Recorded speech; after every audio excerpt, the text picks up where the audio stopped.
there's no military at all around around where I live. I was close to the Commerce is close to Athens, Georgia, which is the University of Georgia. And again, it runs right along Interstate 85, but there's not a whole lot of big towns between Atlanta and Greenville. From Commerce, Atlanta's 65 miles and Greenville 76 miles. So it's like, out in the middle there. Okay. Was it farmland type of thing or? Yeah, there's a lot of farmland out there and a lot of little towns. Yeah. Yeah, how can you say? I mean, if a UFO is going to land, are they going to land on the White House lawn, or are they going to land just wherever they decide to land? I mean, they don't, maybe they don't know what, about where they should land, so it just makes you kind of like, it would make me nervous at 9 years old if I heard a UFO landed, especially during that time frame in the 73s. That was a lot of those B movies, starting to hit the TV, that were made in the 50s of UFOs and things like that. So I at 9 years old, I'd be either hiding in the closet or underneath my bed or something. Yeah, but I do. I remember that. That was the most distinct memory I still have of my childhood. Is that, and my mom, she is like 86, 87 years old, and she remembers that to this day. I mean, and she swears up and down it was real too. I mean, she's not the kind, she don't care one way or the other. But if you ever asked her, do you remember when the UFO landed in the hospital parking lot? She says, "Oh yeah," she says, "I saw it." She didn't see the UFO, but she saw where it landed. She saw the same thing I did. She saw the big circle burned in the parking lot. How big a circle roughly was it? It was about 30 feet in diameter. That's pretty good size. I mean, it could be a scout craft or something like that. Yeah, it was pretty good size. Yeah, I'm just wondering if any of the neighbors or anything at that time frame heard any noise or nothing. But you know what? You watch the sci-fi movies, right? And they have all these, like I did sound effects on before I brought you on the show of all these UFO sounds. But, again, like when I was in Mexico and I saw whatever that is I saw with my wife, there was no sound. So, I mean, something could land there and not make a sound, and nobody really would have even known it was there till somebody went out there and saw the smoke from the asphalt being burnt. Right. Well, but a lot of the residents did see it because they're the very ones that called into the police department and said, there's a flaming object landing in the parking lot of the medical center clinic. So folks obviously had to see it. That's how everybody got alerted to it. They saw it and called it into the police department. And that was way before 911. That was back when you had to dial 335-3200, and the little police department at that time was a renovated filling station, and it doubled as the fire. And it doubled as the fire department. Oh, wow. I remember it clearly. I wonder how many police officers they had. Probably 2 or 3 in that size of a town, if that big. Yeah, 2 or 3 at a time. That's all that they had on duty. But yeah, so and see, my dad went to work when it was still in the old building. He went to work there in 1980. He was a radio dispatcher for 19 years. The only reason he stopped at 19 years was because he had a heart attack on the job. Oh wow! But yeah, I mean, he didn't die, but he retired after that. But anyway, so, the new complex was built in the, I'm going to say, mid-'80s, somewhere along in there. But that was back when the old complex, the old police department was a renovated filling station. It was quite the sight. Oh, that's still better than I remember. One little area I lived up here in Washington.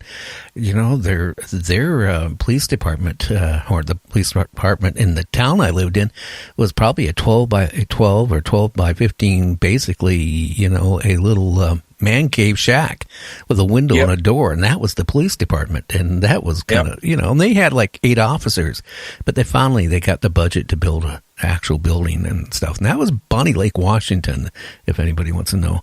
So I can just see it, but when you get into like UFOs and stuff like this, I guess, at 9 years old, it's going to stick with you. I don't know how old you are right now. I'm 66. And I mean, I remember what my event was like. It seems like yesterday, So it probably gave you the motivation to stay interested in it in your whole life. It did. I'm 53 years old now, and I remember that. Like I said, that's the one memory I can remember from that period of my life. You see something like that, and it stays with you. It's like, where were you at when Kennedy got shot? Where were you at when 9/11 fell? You can go back to those moments. I can. Of course, I wasn't around when Kennedy got shot, but I remember exactly where I was, what I was doing, everything about the details of 9/11, just because that's the kind of event that you don't forget. So that's the way I remember this touchdown, I'll call it, back in the 70s, because nothing else from that time period I have the faintest memory of.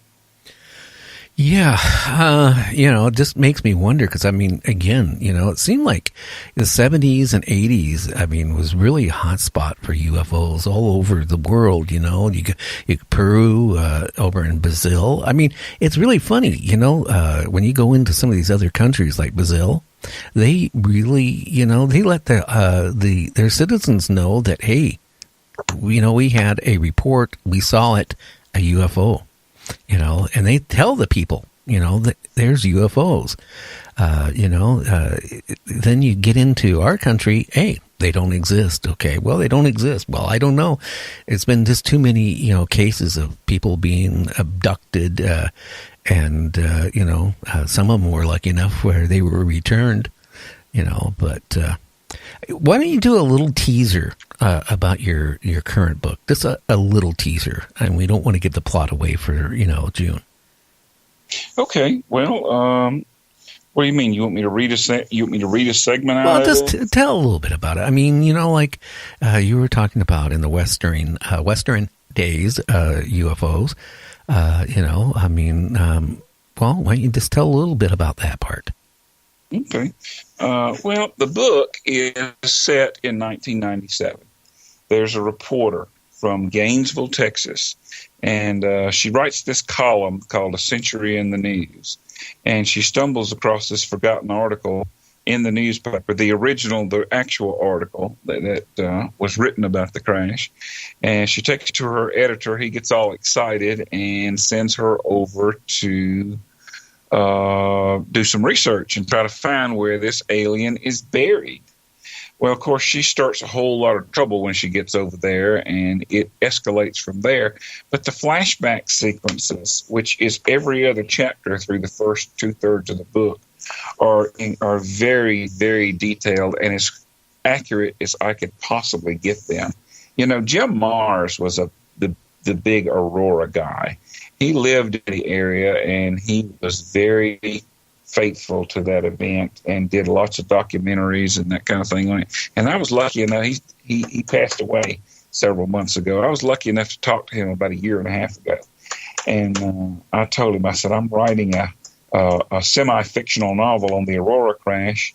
And I said, but I'm paying a lot of respect to the 1897 part as to the actual what happened. And he was really happy because he said, Aurora is one of those that is almost forgotten. I mean, there's just this little blurb about it comes up every once in a while. But so he gave me some motivation to keep going. Well, I'm glad you did because, I mean, I think the whole subject of UFOs is so fascinating. I mean, like the talk shows of the 80s. I did a talk show in the 70s, a paranormal talk show, on AM and FM radio. And I did that for a long time. And one of the very top subjects, even back in the mid-70s, was UFOs. Mm-hmm. Yeah. I mean, people have always been fascinated about with UFOs. Oh, of course. Beings from another planet, from another part of the galaxy that come to visit. That's it's something. It's beyond belief, and that's why so many people don't want to believe. It's too much for them to handle. They can't they can't comprehend that. It's just people believe in what they see every day, what they live every day, the day-to-day comings and goings, and what they know is reality. This is far beyond reality. So they can't grasp it. They can't handle it. So the easiest way to deal with it is to dismiss it. Debunk it. Debunk it, yeah. Well, Orson Welles in the 30s, remember the War of the Worlds? You know, he did that radio play, and he admitted right at the beginning of the start of the show that this is a radio play. Okay, and he mentioned it numerous times at the start of War of the Worlds, right?